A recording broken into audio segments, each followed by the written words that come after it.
We welcome you to a very special edition of the Plate Meeting Podcast video-sode, whatever your preferred name for this program will be called. I'm joined by T-Mac and Jack Furlong from the OSIP Foundation.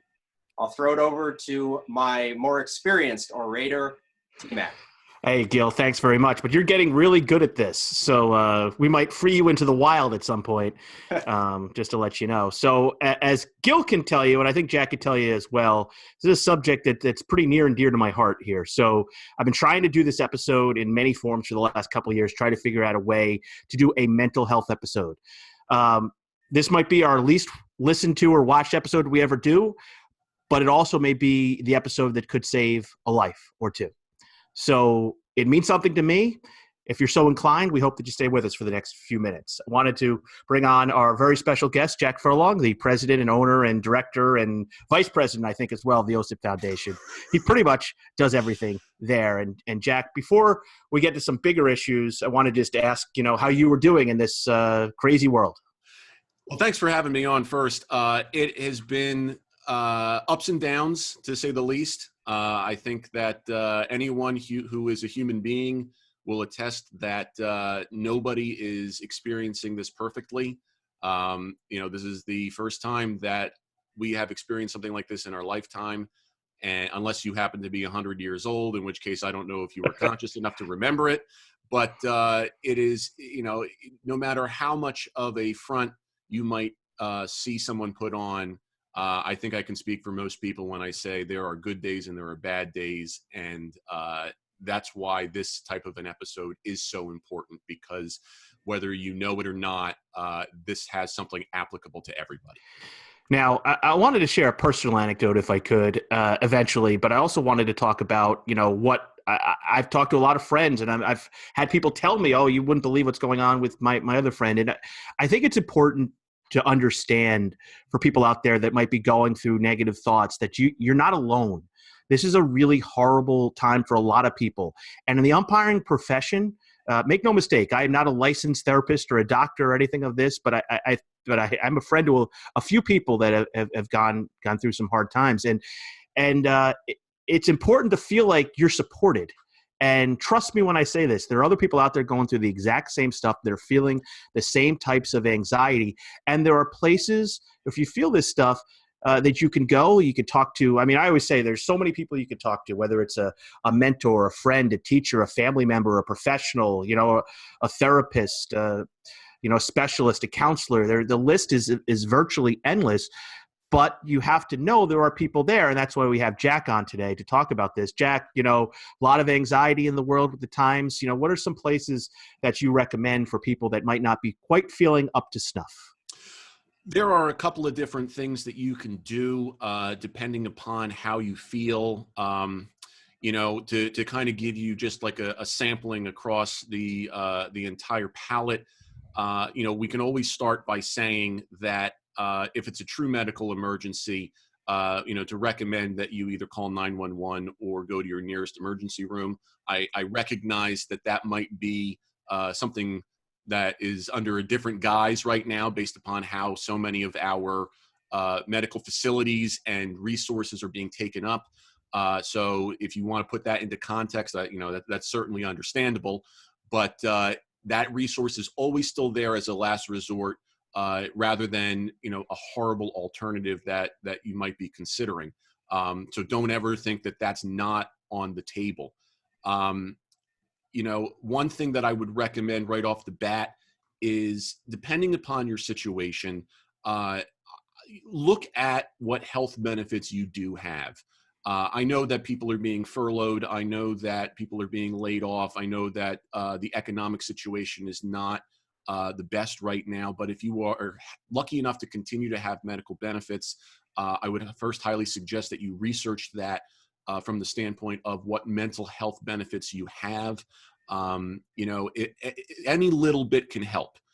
Whether there is someone in network, out of network, whatever, it's good to at least check that if you have it available. I can speak from personal experience that there are many mental health professionals who, although they may not be in network with a lot of these plans for various reasons that kind of fall outside the scope of our discussion, they will work with you because they understand that different people come from different backgrounds. There are sliding scales. There are things like that. There are many options. And as I tell a lot of my students at the college level, half the battle is just asking. You know, if you don't ask, you're never going to know. Communication is key. And if you're vulnerable with these people, they're going to try and help you. If all of that is still not something to consider, there are a couple of hotlines and other resources that you can check out. Obviously, you know, I promote Officials Anonymous, which again normally deals with you know, on-field things and whatnot. You know, if you've been verbally abused by a coach or a player and you want to get it off your chest, that's normally what we do a little bit more. But, you know, I'll double down and say that, you know, although it might fall out of the scope of what we do, especially since, like you said, Tim, I'm not a licensed therapist. I'm not a doctor. I just play one on TV. You know, that this is definitely a situation where you can call us. And if we don't have the answer, we're going to at least try our best to get you the answer. We're going to try and at least get you the resources that you need. That number, once again, for Officials Anonymous is 888-930-OSIP, which is 888-930-6747. You can also email us at offandon@osipfoundation.org. You can reach us on Facebook, whatever. And if we're not there, we'll call you back. You know, this is something that's there for you. Again, if it's not directly, you know, applicable, we can at least try and help in some way, shape, or form.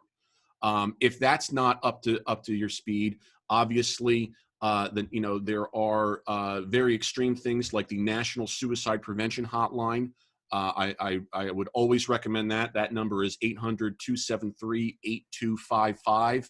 I would definitely consider that by any stretch of the imagination.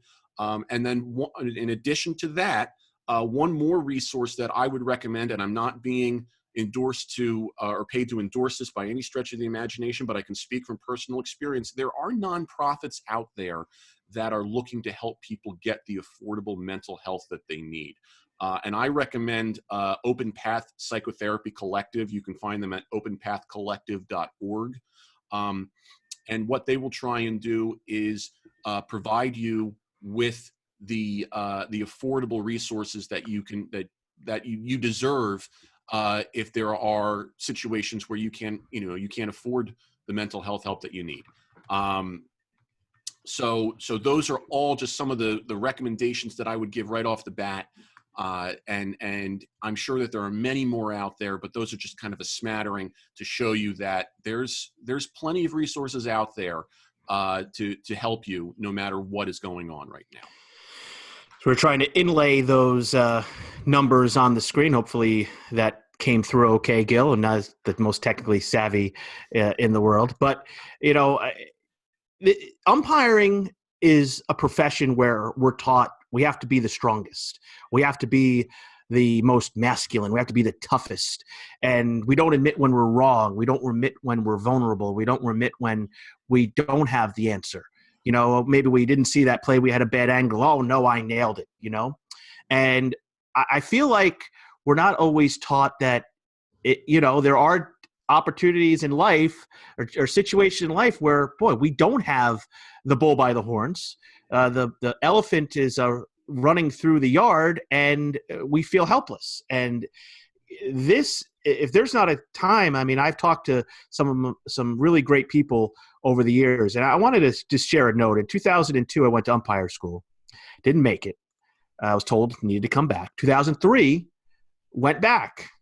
Was get positive feedback, great stuff. And at the end of the 2003, I was told, boy, you really need another year. Boy, you need, you know, and I thought after 2002, I'd went to work the Northern League and they had wanted me back, but I wanted to get into minor league baseball. I didn't want to do independent baseball at the time. You know, it was a good living for 20 years, basically.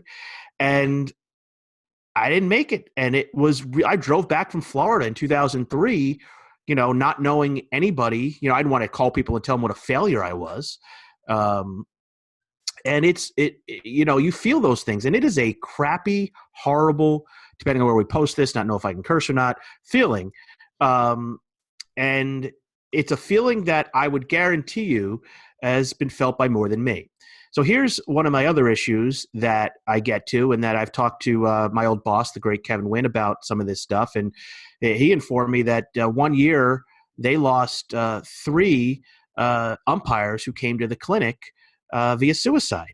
And I don't remember exactly what year that was. And it happened a couple of years later. And he told me, he's like, we've got a problem with the way we treat young people when they don't make it, whether it's as an independent umpire, whether it's as a college umpire, or anything else. We don't give people the opportunities to succeed and do well in their post baseball world. For every guy that goes to umpire school, there's another 20 that don't make it. So there needs to be places where you can go to listen and understand that success is hard. Mental health is hard, but there are solutions. I wholeheartedly agree. Life is funny because you can talk about the relationship between competition, cooperation, and anything and everything under the sun. And I know that we have dealt with some of those things, through the site and through our discussions and whatnot. To kind of put into a summary, one of the biggest things that we can do right now, which is, like you said, very much in stark contrast to how we almost are ingrained to feel as umpires on the field, is that we need to accept that this is happening. That doesn't mean that it makes us feel better. That doesn't mean that it negates what's happening. It doesn't change any of that by any stretch of the imagination, but we have a culture where we, especially as umpires, but also as men, we tend to suppress things. We tend to think, oh, that'll go away if I ignore it, or I can change this later, or I can just punt this down the road. But that never really helps. I mean, every now and then there's a reason to do that. And this is actually, ironically enough, sometimes this is a good thing to do. Like if you have an issue at hand with somebody and you look at the situation and you say, you know what, because of the pandemic going on right now, maybe this isn't the best time to bring it up. And that's respectable, and that's very mature to realize that. But on the other side of the coin, this is definitely a situation where if you're feeling something as a result of this pandemic and the way that our temporary new normal is operating, we have to admit that. We have to say, yeah, this sucks. This is not for me. This is absolutely horrendous. I can say from my own personal experience that there was a point where I said, you know what? This is a living hell. This is my definition of a living hell, because outside of my nonprofit work, my 2 main industries are both entertainment, whether that's baseball officiating or anything under the sun with baseball and athletics, but also with music. And, live performances are shelved. I had an album coming out. That's been delayed indefinitely. My livelihood has been taken away from me. And one of the biggest things that I could do is to say, this sucks. This absolutely sucks. And the more that we can do that is the first step to at least finding some sort of peace or solution. It's not going to fix everything. It's not going to be a fix. It's not going to be, you snap your fingers and magically everything's back to normal. But it is that foundational stepping stone that we absolutely need. Thanks for joining us, everybody, alongside the owner and everything at Close Call Sports, Gil Imber, and the great Jack Furlong from the OSIP Foundation. I am Tim McCaffrey. We're talking about mental health issues, suicide prevention, things that you can do. So inevitably, there's going to be someone that's stuck with us for the first few minutes of this and go, boy, I feel fine. I don't feel like as though I have any issues. Boy, I guess everything's just okay. So what do I do? Well, I'm glad you asked, even if you didn't. There are things you can do. Have you not talked to one of your friends? Maybe he's a medium friend. Maybe he's not a close friend, but he's a medium friend, and you talk to him every couple of weeks. But now you haven't talked to him for 2 months. Call him. Text him. Reach out. If he doesn't get back to you in 48 hours, reach out again. I can tell you that, anecdotally, that there are some people feeling like, I can't believe I'm acting like this. I can't believe this. There's got to be something wrong with me. when it's not something wrong with you. It's might be a totally natural feeling that can be prevented pretty easily. But it's important to understand that there are people to talk to. So if you're getting through this pandemic and you're great, and maybe you just gave a couple $100 to something or other just to feel good, reach out to people, say hi, say how you doing, because I feel like, you could be saving a life.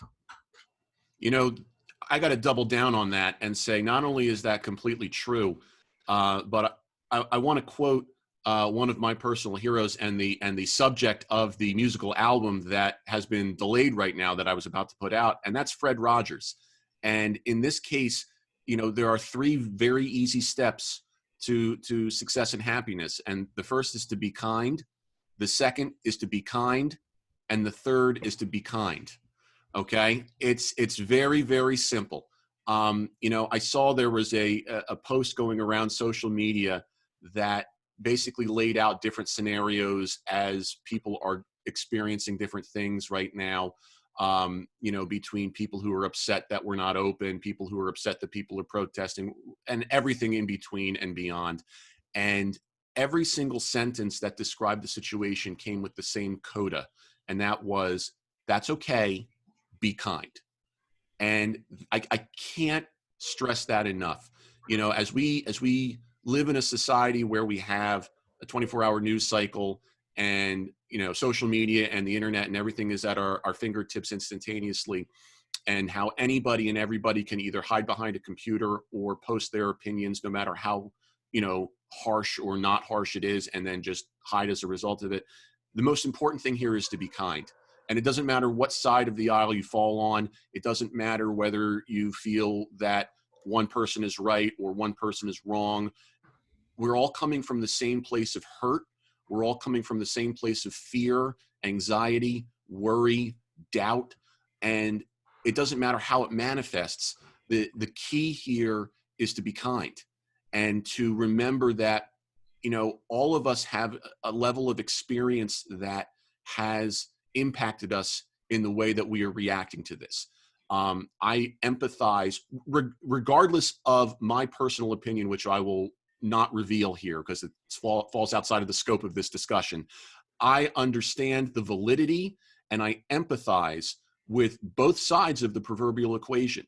I see the people who are protesting to get the economy open, and I see the people who are complaining about those protesters. And rather than take a side, it's a lot more important to say both of those sides come from the same place of fear, the same place of hurt, pain, anxiety.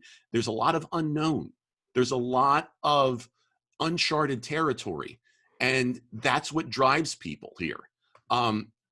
The first step to the recovery is for us to empathize with everybody, whether we agree with them or not. No one here is asking you to agree or to change your opinion or anything like that. Just take the time to realize that although you might not agree with somebody, that doesn't give you the right to denounce them in a bad way where you're belittling them, especially publicly. What you do behind closed doors is fine. But the stuff you see publicly and whatnot is where I really scratch my head. We have to be kind. We have to be kind, and it starts in here, okay? It starts with each one of us making the personal choice to come from our heart to be kind to one another. I wanted to touch base once again on the National Prevention Suicide Hotline, and that number is 1-800. Gil's got it on the screen. There we go.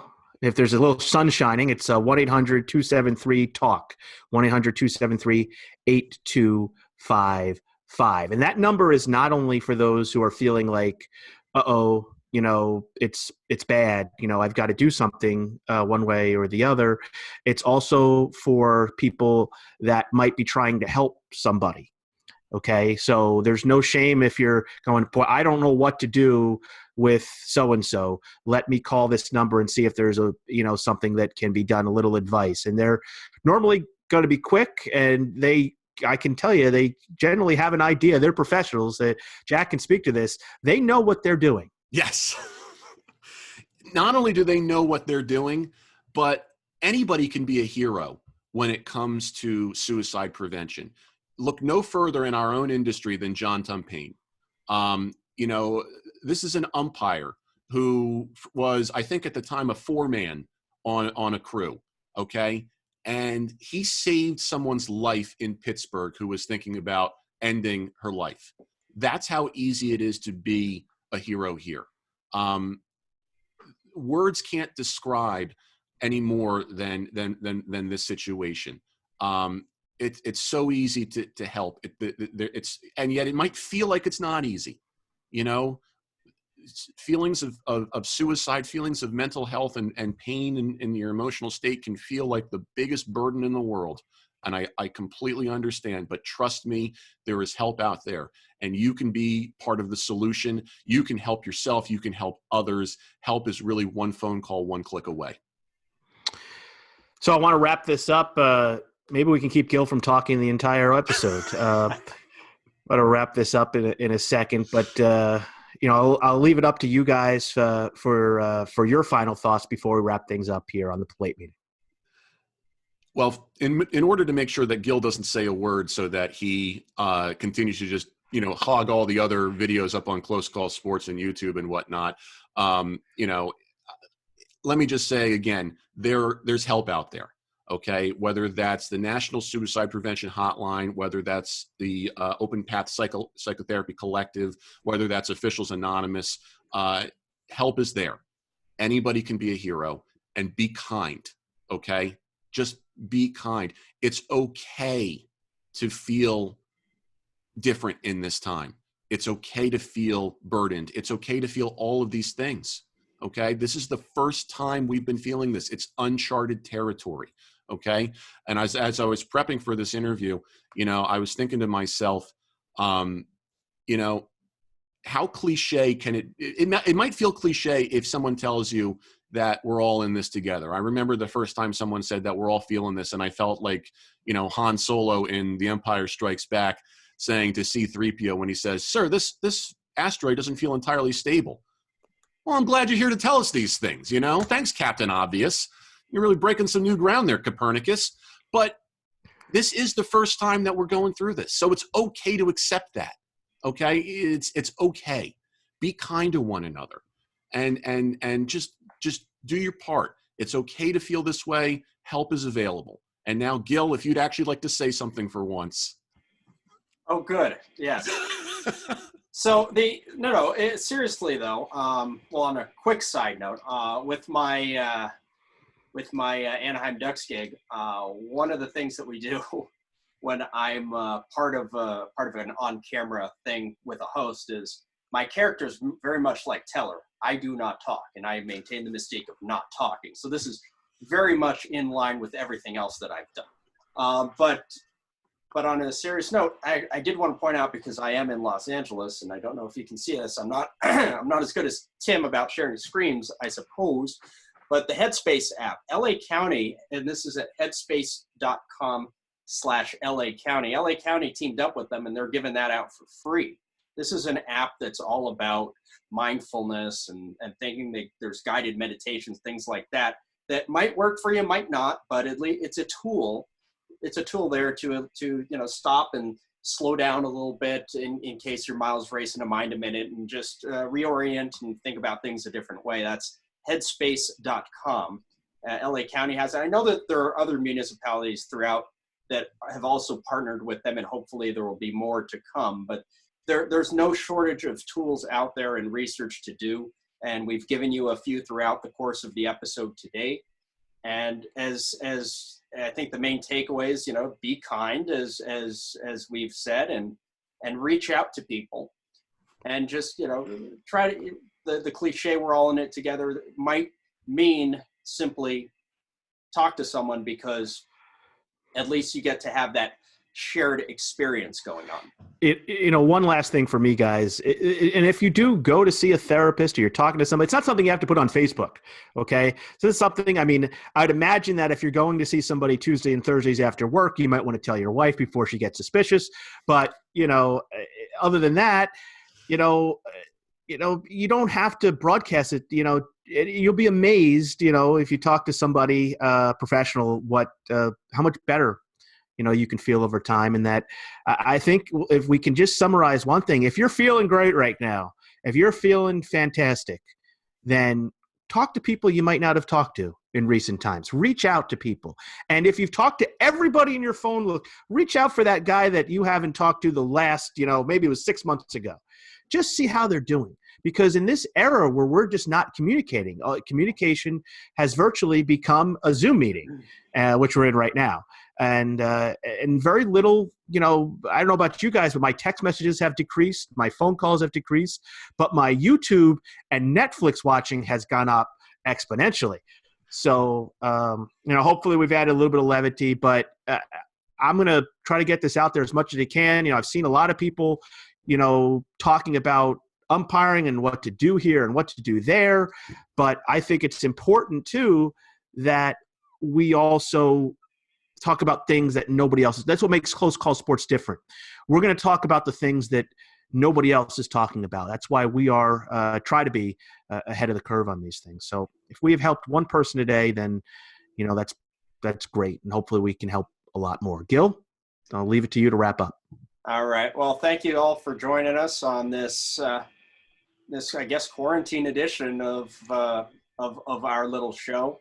We've not done the plate meeting episodes that we're used to during the season because we've been holding out for a season, and maybe we go back to it even if we don't have a season, and maybe we continue waiting. That's to be determined. But at least today we wanted to try to do a little video episode for you regarding a very important issue. So thank you for everyone, for T-Mac and for Jack and everyone else who isn't on this show but might have something to say. It's Gil, and we'll see you on the site, closecallsports.com. The Twitter and the Facebook are @umpireejections, and of course the OSIP Foundation. That's .org, right, Jack? That it is. Okay, perfect.